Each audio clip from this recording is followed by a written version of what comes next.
2024년 2월 28일 저녁 김경국 TV 시작하겠습니다.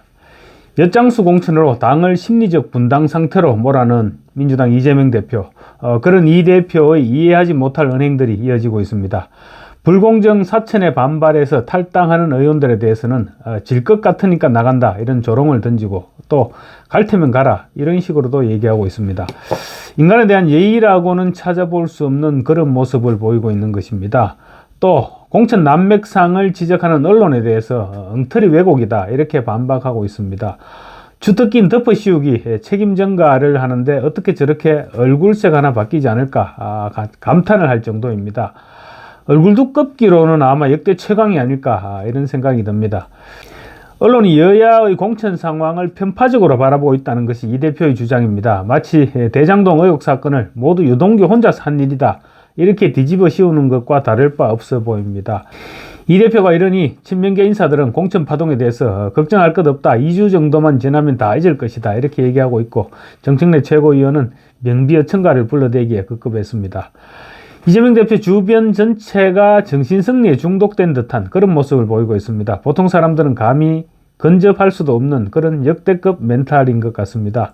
이재명 대표 오늘 서대문구 홍제동에 위치한 한 피트니스 센터에서 열린 직장인 정책 간담회 참석한 뒤에 기자들과 만나서 대뜸한다는 말이, 공천을 받으면 친명계가 되어버리고 공천에서 탈락하거나 이러면 다 반명계, 비명계 이렇게 분류하는 것은 자제해달라 이런 말했습니다. 굳이 팩트 체크를 할 필요조차 없는 엄연한 사실인데도 마치 기자들이 없는 일을 꾸며서 보도한다는 식으로 지금 매도하고 나선 것입니다. 기자들이 국민의힘 공천에 대해서는 후유증을 다 덮어주면서 민주당 공천에 대해서는 엉터리 왜곡을 해서 보도하고 있다는 주장입니다. 기자들이 얼마나 당혹스러웠을까 싶습니다. 저런 얘기를 낯빛 하나 바꾸지 않고 벌건 대낮에 저렇게 할 수 있는 사람은 내가 볼 때는 우리나라에서 아마 손을 꼽을 수 있지 않을까 그런 생각도 듭니다. 언론들이 국민의힘에는 긍정적인 기사만을, 반대로 민주당에 대해서는 부정일색의 기사만을 쓰려는 의도를 가지고 양당 공천 과정을 바라보고 있다. 이 주장이 이재명 대표의 주장입니다. 마치 반명 진영에 대한 공천 학살이 언론에 계속 보도되는 것보다는 자기가 그냥 언론과 맞붙어서 언론하고 벌이는 전쟁이 보도되는 것이 더 낫지 않겠느냐 이런 생각을 한 것은 아닌지 모르겠습니다. 하지만 좌파 언론마저도 지금 이재명식 공천의 문제점을 지적한 지 이미 오래됐습니다. 한겨레와 경향신문은 이재명 대표 책임론을 제기한 지 벌써 오래됐습니다. 심지어 MBC조차 어제 이재명의 리더십이 민주당 분열을 촉진시키고 있다 이렇게 보도했을 정도입니다. 경향신문은 이재명 사퇴를 권함이라는 제목의 칼럼을 통해서 이재명은 민주당 대표 자리에서 물러나야 한다, 정당 지도자로서 부적격이다 이렇게 평가했습니다. MBC는 또 임종석 전 비서실장 공천이 배제된 뒤에 보도된 뉴스를 통해서 이재명 대표가 시스템 공천이라는 말로 반발을 틀어막고 있지만 당 지지율마저 급격히 하락하면서 총선 위기론도 크게 번지고 있다 이렇게 보도했습니다. 낙천된 후보들의 반발만 봐도 그렇습니다. 국민의힘 같은 경우는 극히 일부에서 불복하는 사례도 있기는 있죠. 그렇지만 민주당은 지금 탈당도 불사하겠다는 사람들이 지금 줄을 잇고 있죠. 누가 봐도 분명한 공천 성적을 가지고 언론 탓을 하는 이재명 대표의 덮어씌우기 진짜로 놀라울 따름입니다.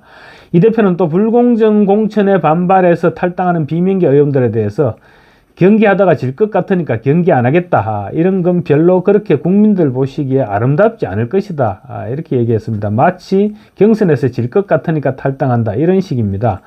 동료 의원 평가에서 빵점이 나왔다 하면서 킬킬거리면서 조롱하던 그 모습 그대로입니다. 또 우리는 입당도 자유고 탈당도 자유다 이렇게 얘기했습니다. 자기가 원인을 제공해 놓고는 나갈 테면 나가라는 식의 놀라운 발언을 하고 있는 것입니다. 이 대표의 비뚤어진 인성이 다시 한번 돋보이는 그런 장면인 것 같습니다. 전날 의원총회에서 2시간 40분 동안 꿀먹은 벙어리처럼 앉아 있었죠. 그러다 나가면서 기자들에게 당무에 상고하겠다 영혼 없는 한마디를 던졌던 사람입니다. 그런데 오늘은 기자들에게 국민과 당원들이 선택하는 것을 어떻게 하겠느냐 이런 말도 안 되는 주장을 오늘 정말로 장황하게도 늘어놓았습니다.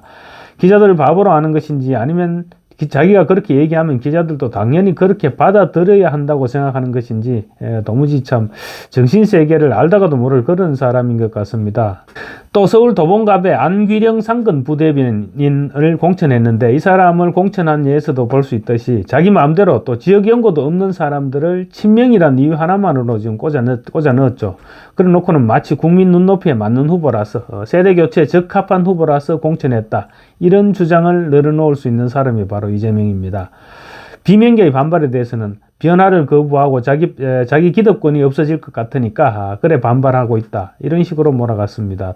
특히 구태의연한 기득권을 그대로 다 인정하고 자기와 가까운 사람이라고 꽂아 넣는 국민의힘식의 공천, 민주당은 하지 않는다. 이렇게 강변했습니다. 이게 뒤에 국민의힘식의 공천이라고만 붙이지 않으면 바로 민주당 이재명 대표 본인의 공천이죠. 기자들이 참 입이 딱 벌어질 정도의 발언이 아닐 수 없습니다. 이 대표 주변에서도 마치 입이라도 맞춘 듯이 비슷한 반응들이 나오고 있습니다. 공천 학살을 당한 비명계는 당연히 그럴 만한 사람들이었다. 이런 식의 냉소적인 반응은 당연하고 또 현재 파문은 며칠만 지나가면 가라앉을 것이다. 이런 주장들을 내놓고 있는 것입니다. 친명계 의원들은 2주만 지나면 공천 파동이 잠잠해지면서 다시 윤석열, 김건희 심판 여론이 살아날 것이다. 이렇게 자신하고 있습니다. 일부 친명계 후보들은 민주당의 지지율이 급락하고 있다. 이런 여론조사들을 보도한 언론사에 전화를 걸어서 아니 김어준의 여론조사에서는 우리가 압도적인데 왜 우리한테 불리한 여론조사를 자꾸 보도하느냐 이렇게 항의도 한다고 합니다. 공천 탈락자들이 지금 집단 탈당을 예고하고 있습니다. 일부는 국민의힘 후보로 출마하겠다. 이렇게까지 선언하고 있습니다. 그렇지만 이들을 몰아내고 꽂아놓은 후보는 지역 연고도 없고 경쟁력도 입증되지 않은 그런 친명계 인사들입니다. 탈락자들이 무소속으로 출마하면 수도권에서는 국민의힘 후보들이 압승할 수밖에 없는 그런 구도입니다. 그럼에도 불구하고 이런 반응을 보이고 있는 것은 마치 집단적으로 최면에 걸린 것 같은 그것 말고는 달리 어떻게 설명할 방법이 없는 그런 일인 것 같습니다. 전날 의총에서 침묵하던 정청래도 오늘은 최고위원회의에서 명비어 청가를 다시 불렀습니다. 공천도 끝났는데 왜 저런지 모르겠습니다. 설마 정청래 저 말이 진심일까 이런 생각도 들었습니다. 최고위원들 역시 집단 최면에 걸린 것 같습니다. 정청래 최고위원은 지금 민주당 깃발의 상징은 단연 이재명 대표다. 이재명은 민주당의 시대 정신이고 상징이다. 이렇게까지 얘기했습니다. 북한과 같은 1인 독재 체제에서나 흔히 들을 수 있는 그런 찬양입니다. 정청래 최고위 또 이런 말도 했습니다. 민주당은 김대중, 노무현, 문재인, 이재명으로 깃발과 상징이 계승되었다. 축구로 치면 차범근, 황선홍, 박지성, 손흥민으로 깃발이 계승된 것 같다라고 말했습니다. 이 대표를 손흥민에 비유했는데 손흥민 선수 팬들 오늘 화가 좀 날 것 같습니다. 장경태 최고위원도 이런 말을 했습니다. 정치 쇄신의 기본이자 시작은 인적 쇄신이다. 그렇게 했고 서은숙 최고위원도 보수 언론이 상황을 과장하고 있다. 이렇게 공천 파동을 보수 언론 탓으로 돌렸습니다. 민주당 지도부의 발언들을 듣고 있으면 이런 생각이 듭니다. 위대하신 수령님의 영도 아래 총단결하여 남조선 괴뢰 집단을 물리치고 통일을 완성하자. 이런 북한의 구호를 듣고 있는 느낌이라고나 할까요? 어쨌거나 공천 파동에도 불구하고 이재명 대표와 민주당 지도부는 전혀 전략을 수정할 생각이 없는 것으로 드러났습니다. 참 다행이다. 다행스럽다. 이런 생각이 듭니다. 감사합니다.